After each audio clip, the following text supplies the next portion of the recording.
Kung saan may pagkakaisa, may pagkakaunawaan. Kung saan may pagtutulungan, may patutunguhan. At kung saan may kalinisan, may kaginhawaan. Ito ang bayan ng San Pablo sa lalawigan ng Zamboanga del Sur, isang fourth-class municipality na tahanan ng humigit kumulang sa 27,700 katao. 70% nito ay Kristiyano, 5% ay Muslim at 1% ay lumad na subanan. May 4,617 kabahayan ang bayang ito na napapaligiran ng mga bayan ng Gipos sa Kanluran, bayan ng Dinas sa Timog Kanluran, lungsod ng Pagadian sa Hilaga at Iliana Bay sa bandang Silangan. Naging ganap na bayan noong 7 ng Setyembre ng taong 1957. May kabuuang sukat na humigit kumulang sa 15,000 ektarya na binubuo ng 28 barangay. Pangingisda at pagsasaka ang karaniwang ikinabubuhay ng karamihan dito. Sa katimugang bahagi ng bayan ng San Pablo ay matatagpuan ang Barangay Tandubuay. Ito ay napapaligiran ng mga barangay ng Marcos Village at Poblasyon sa Hilaga, Barangay Miasin sa Kanluran at Barangay Buton sa Timog. Nagsimula ang pangalan ng barangay sa wikang Maguindanao na Tando, na isang pangalan ng Ratan Trader, at ang Buay na ang ibig sabihin ay Ratan. Ang barangay ng Tandubuay ay may 1,497 katao. May kabuuang sukat na 185 ektarya at may 277 kabahayan. 98% nito ay Kristiyano, 1% ay Muslim na Maguindanaon at ang natitirang 1% ay galing sa ibang rehiyon at relihiyon. Ang paninirahan sa tabi ng dagat ay may kalakip na hamon para sa mga nakatira at mga opisyalis ng barangay. Kasabay sa pag-usbong ng populasyon ay ang paglala ng kondisyong pangkalinisan at pangkalusugan.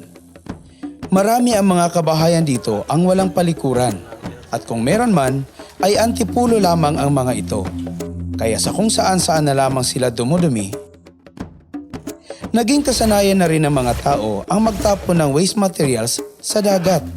Kaya napabilis ang pagbaba ng kalidad ng sanitasyon at pagkawala ng mga yamang dagat sa dalampasigan.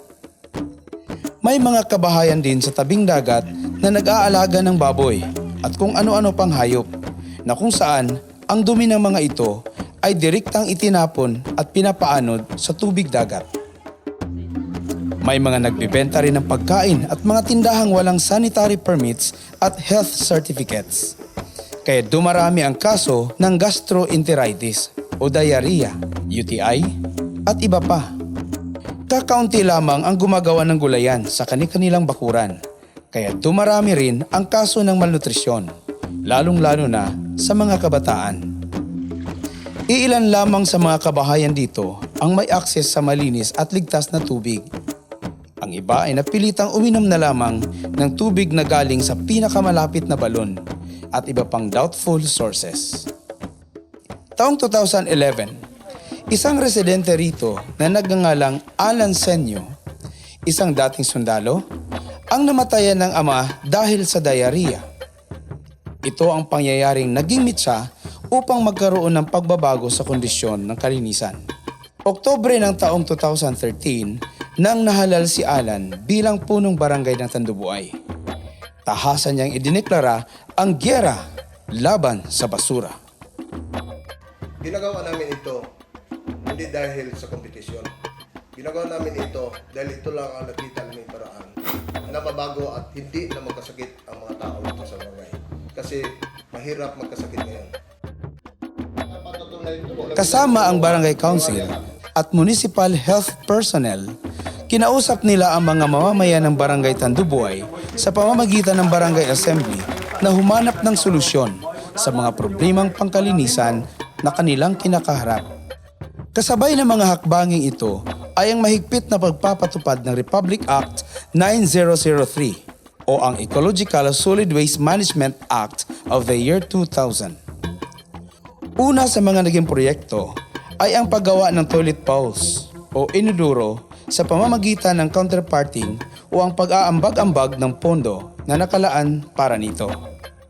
Ang simento ay nagmumula sa barangay, ang pamahalang lokal ang nagbibigay ng buhangin at graba at ang mga residente mismo ang tumulong sa pagbuo nito. Ang Barangay Council ay nagpasa ng mga sumusunod na ordinansa. Ordinansa na lahat ng residente ng Tandubuay ay gumawa ng sariling palikuran.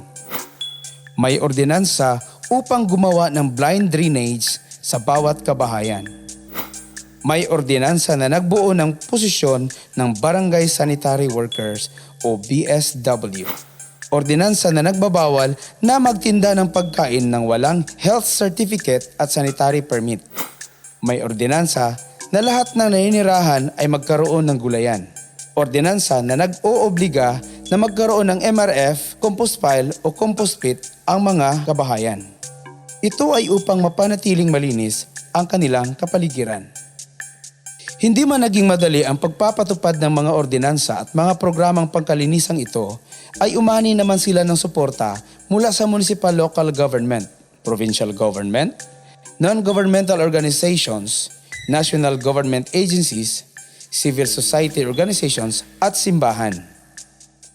Ang municipal government ay gumawa rin ng mga ordinansa upang lalong mapalakas at maitaguyod ang mga nasimulang programa ng Barangay Tandubuay.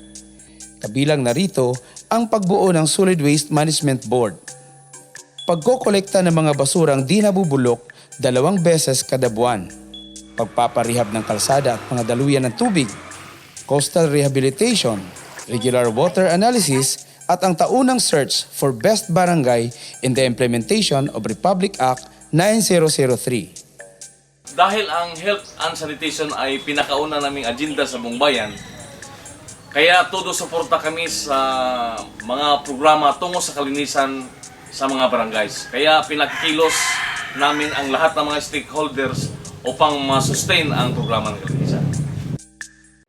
Dahil na rin sa mga adhikaing ito, nahikayat ang iba't ibang national government agencies na sumuporta sa programa.